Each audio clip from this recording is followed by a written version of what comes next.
हम सभी स्टूडेंट्स में कोई टैलेंट हो या ना हो, पर एक टैलेंट तो जरूर होता है, हमारे इम्पोर्टेंट कामों को फ्यूचर पे टालने का टैलेंट। व्हाट?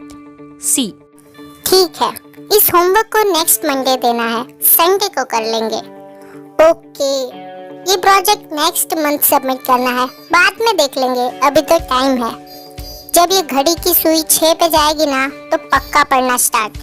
उप्स, 9 पे चली गई, अब 12 पे आने दो, फिर पक्का स्टार्ट। और इसी तरह ना जाने हम अपने आप को कितने बहाने देते रहते हैं और प्रोक्रेस्टिनेट करते रहते हैं। Wait a minute, what is procrastination? Procrastination is the act of delaying.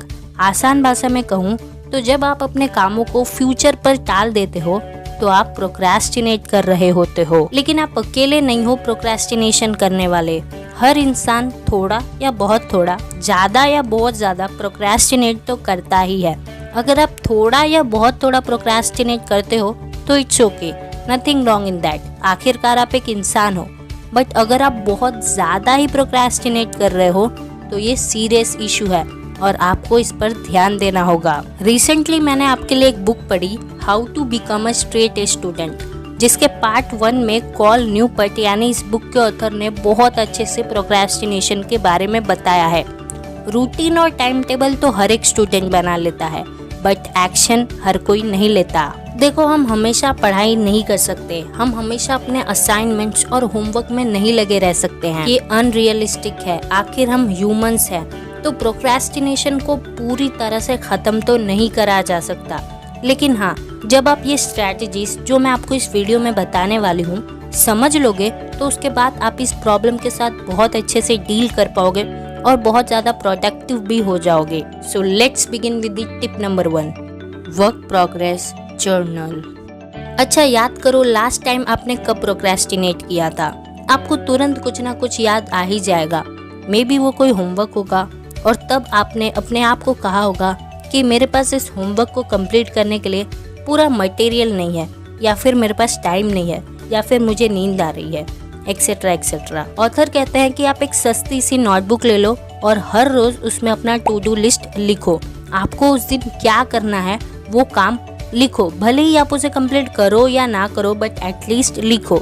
और जब वो दिन खत्म हो जाए या फिर अगली सुबह आप उन टास्क पे टिक करो कि आपने क्या काम किया और क्या काम नहीं किया। जो काम आपने नहीं किया वो काम आपने क्यों नहीं किया उसे प्रॉपर एक्सप्लेन करो और जेन्युइन रीजन लिखो उस पेपर में। एग्जाम्पल, मैंने उस जर्नल में लिखा कि मैंने अपना मैथ्स का होमवर्क नहीं किया, पर क्यों नहीं किया?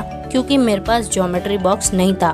पर जब मैंने इस पे थोड़ा और गौर किया तो मैंने ये पाया कि रियल आंसर है लेजीनेस।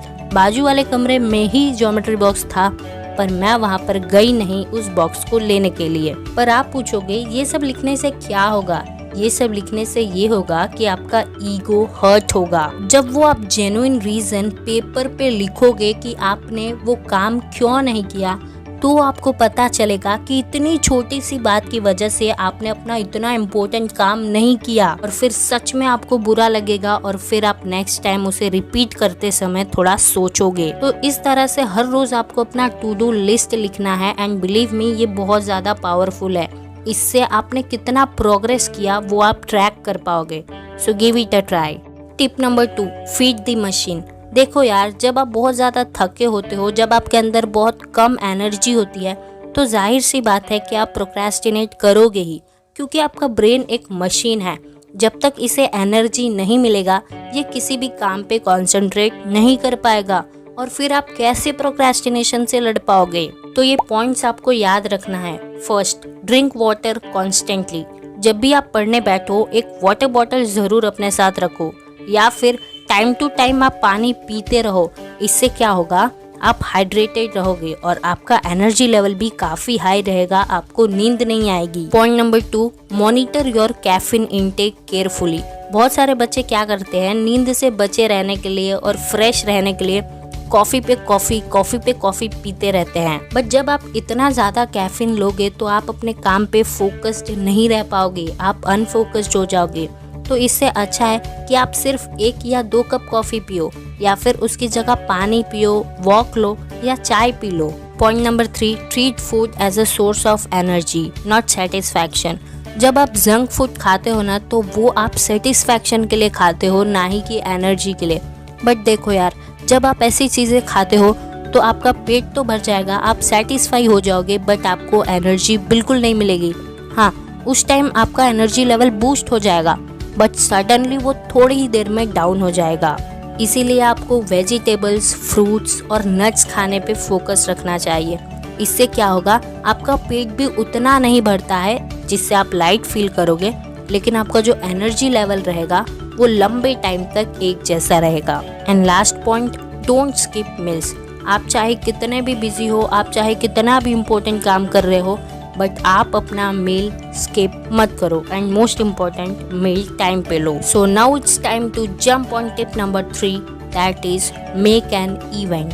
कुछ काम तो इतने हॉरिबल और बोरिंग होते हैं कि स्टार्ट करने का मन ही नहीं होता, तब क्या करें? सेम यही सवाल जब ऑथर ने एक टॉपर को पूछा तो उसका जवाब था, मैं ऐसे सिचुएशंस को एक इवेंट बना देती हूँ। तो इसका क्या मतलब है? इसका मतलब ये है कि जब आपका टास्क बहुत ही ज़्यादा बोरिंग और हॉरिबल है, तो उस काम के रिलेटेड सामान लेकर आप अपने कंफर्ट जोन से बहुत दूर चले जाइए और फिर उसे कंप्लीट कीजिए। वो प्लेस हो सकता है कोई book store, library, coffee shop या कोई भी शांत जगह जहां आप अपना काम कर सको और वो आपके कंफर्ट जोन से दूर हो। जब आप अपने कंफर्ट जोन से दूर निकल के काम करोगे तो उस काम को करने के अलावा आपके पास और कोई ऑप्शन नहीं होगा। एग्जाम्पल, मेरा कोई फिजिक्स का चैप्टर है जो बहुत हार्ड है, उसे कंप्लीट करने के लिए मैं दूर चली गई लाइब्रेरी। तो वहाँ अगर मैं सिर्फ बैठ के इधर उधर देखती रहूँगी या लोगों को देखती रहूँगी तो वो मुझे पागल समझेंगे। तो वहाँ मेरे पास अपना फिजिक्स का चैप्टर कंप्लीट करने के अलावा और कोई ऑप्शन नहीं होगा। और दूसरा, जब आप अपने कंफर्ट जोन से दूर होके काम करते हो तो आपका एनवायरनमेंट भी चेंज हो जाता है और ये आपको और भी ज़्यादा बूस्ट कर देता है और आपका टास्क सिर्फ एक टास्क नहीं, एक इवेंट बन जाता है। हे, कॉन्ग्रेचुलेशंस, आपने वीडियो यहाँ तक देख लिया, इसका मतलब आपका अटेंशन स्पैन बहुत अच्छा है। लेकिन एक मिनट, वीडियो अभी खत्म नहीं हुआ है, टिप नंबर 4 बाकी है। बट उससे पहले आपको कोई रिवॉर्ड तो मिलना चाहिए। तो आपके लिए एक बोनस टिप। आपको पता है प्रोक्रास्टिनेशन से लड़ने के लिए एक बेस्ट टेक्निक है पोमोडोरो टेक्निक। आप इन टिप्स का तो यूज करो ही करो, बट इस टेक्निक का भी यूज करना। अगर आपने मेरी पिछली वीडियो देखी है तो आपको पता होगा कि ये क्या है, बट नहीं पता है तो ये आई बटन पे अभी आपके सामने आ रहा होगा, देख लेना इसको। Last and tip number 4, choose your hard days. क्योंकि हम एक स्टूडेंट है, हमें बहुत सारे हार्ड डेज फेस करने होते हैं, जैसे कि exam days, test days, assignments के deadlines, homework deadlines, etcetera etcetera. ये हार्ड डेज स्टूडेंट्स को बहुत इरिटेट करते हैं, बहुत फ्रस्ट्रेट करते हैं और कुछ बच्चे तो बहुत डिप्रेस्ड भी हो जाते हैं। इन हार्ड डेज को हम अवॉइड तो नहीं कर सकते, पर हाँ, हम इसका इम्पैक्ट जरूर कम कर सकते हैं। बट कैसे? तो देखो, जब ये बात ऑथर ने एक टॉपर से पूछा तो उसने क्या जवाब दिया? जेरेमी ने आंसर दिया कि कभी कभार मैं पूरे एक दिन के लिए अपने आप को एक कमरे में लॉक कर लेता हूँ और साथ में थोड़ा खाना भी ले लेता हूँ और अपने काम में लग जाता हूँ। कहने का मतलब ये है कि ये हार्ड डेज आपको ज्यादा ना डराएं, इसलिए पहले से ही आप अपने लिए एक डे डिसाइड कर लीजिए जिसमें आप पूरा दिन पूरी मेहनत से काम करेंगे। No long breaks, no phone, no TV, no friends, only your particular work. For example, मेरे सिर पर बहुत सारे असाइनमेंट्स के डेडलाइंस मंडरा रहे हैं, तो मैंने अपने लिए हार्ड डे डिसाइड किया, ट्यूसडे। बात मैंने अपने फ्रेंड्स को भी बता दिया ताकि वो उस दिन मुझे डिस्टर्ब ना करें।